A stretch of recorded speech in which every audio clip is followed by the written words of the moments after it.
itu adalah perbandingan antara tahun yang dihitung dengan tahun dasar yang ditentukan.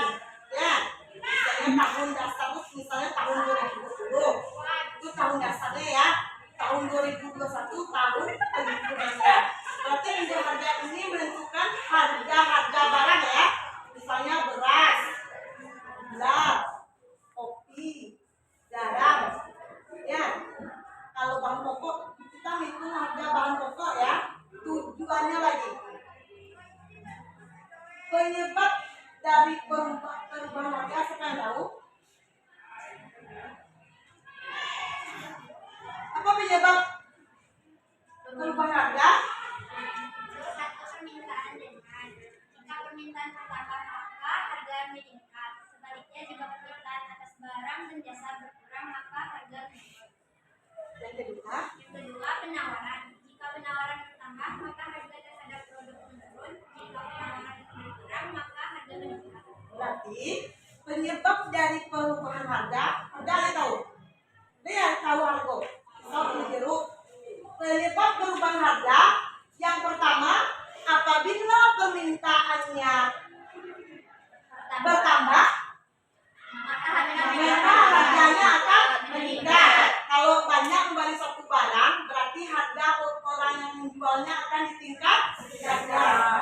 Sedangkan untuk sebaliknya jika harga permintaannya berkurang maka harganya menurun. Ya, kalau misalnya misalnya seorang penjual, kalau dia harganya berkurang, berarti permintaannya sedikit orang yang beli ya. Itu turun harganya, ya kan? Misalnya penlado seorang membeli cabai tadi itu, maka dia akan menurunkan harga cabainya, harga barang itu kalau logika ya kan? Yang kedua penyebab perubahan harga penawaran. Jika penawarannya bertambah berarti harganya menurun. menurun produknya ya kan? Banyak penawarannya tuh dikurangannya produknya kan? Sebaliknya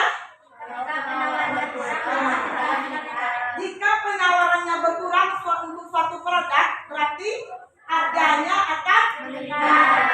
Tinggi harganya kan? Yang ketiga lagi tentang perubahan biaya produksi. Tahu kalian perubahan biaya produksi? Biaya tahu kalian? Ya.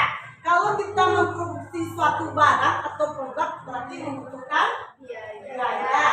Jika biaya produksinya bertambah,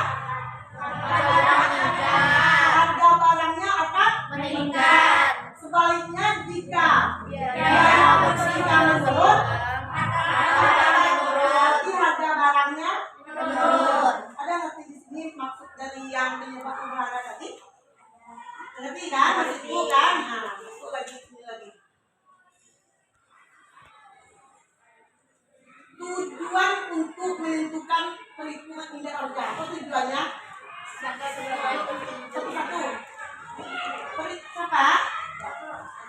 Yang pertama sebagai penunjuk untuk mengukur kegiatan ekonomi. Yang kedua sebagai pedoman pembelian bagi perusahaan yang persediaan dalam jumlah yang besar. Yang ketiga indeks harga digunakan pedagang dalam menetapkan harga dan penentu jumlah persediaan. Berarti perhitungan indeks harga itu yang pertama untuk sebagai petunjuk Untuk menentukan kegiatan ekonomi. untuk menentukan kegiatan ekonomi. Kita harus ada pedomannya ya untuk menentukan harga naik kurangnya harga atau menurunnya harga kita harus berpedoman dengan tujuannya ya kan? Tidak semua sembarang makan harganya kan? Ini bagaimana iko naik dan juga sembarangnya rado prosedurnya ya. Nah, yang ini lagi.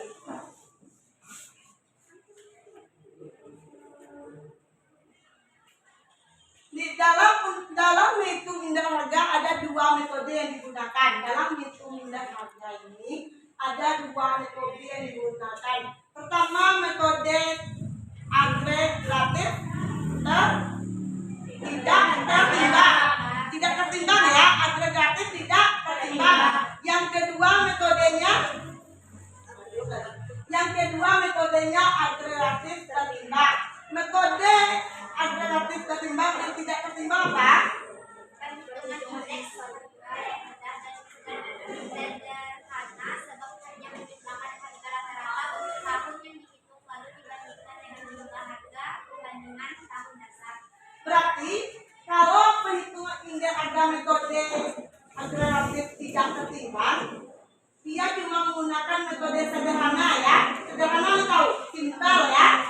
Berarti dia menjumlahkan harga rata-rata tahun yang dihitung dengan harga tahun dasar yang ditentukan atau kan tahun dasar ya, dengan rumusnya.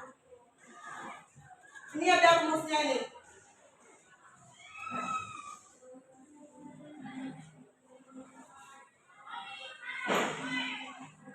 Ini ada rumusnya. Rumusnya P on sama dengan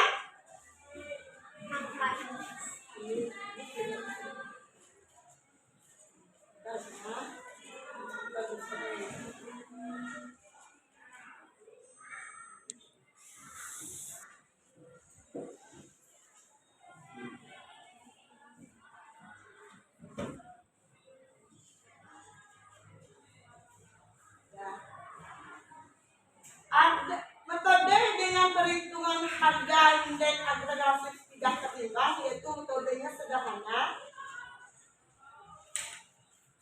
Metodenya sangat sederhana ya. Yang rumusnya ini P0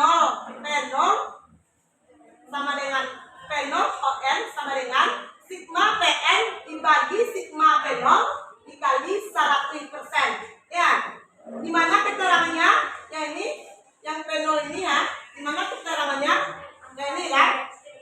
Yang ini keterangannya. Kalau yang ini ya. P0 sama dengan, kalau indeks harga tahun dasar, ini indeks harga tahun dasar ya. Ini sigma ini jumlah. Kalau P0 harga tahun dasar. Kalau PN berarti harga tahun tertentu. Ini kita cari perhitungannya nanti. Ya, ngerti kan? Sederhana rumusnya ya. Ini ada contoh soalnya. Ini yang sederhana. Ini metode. Siapa yang ada sederhana? Berarti yang ibu di depan ini contoh metode agregatif tidak tertimbang ya. Contohnya beras. Ini contoh ini kan banyak. Berarti jenis bahan pokok pertama beras, minyak, gula, dan jumlah. Ini jumlahnya belum ditentukan ini. Tahun dasarnya tahun 2020 itu tahun patokan ya. 2020 itu tahun dasar ya.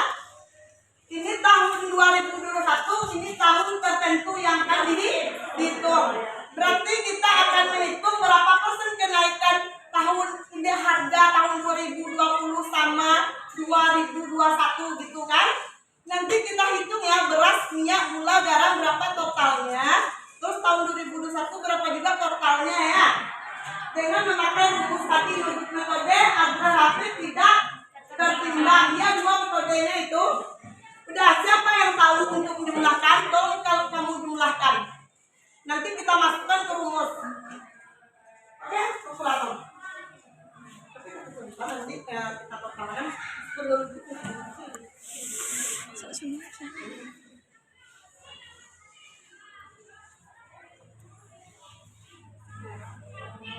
Berapa jumlahnya tahun 2020?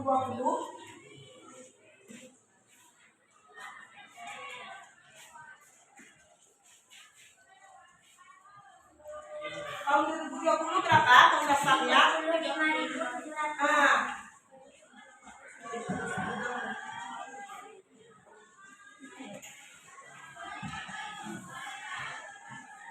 Tahun 2021 tahun penentu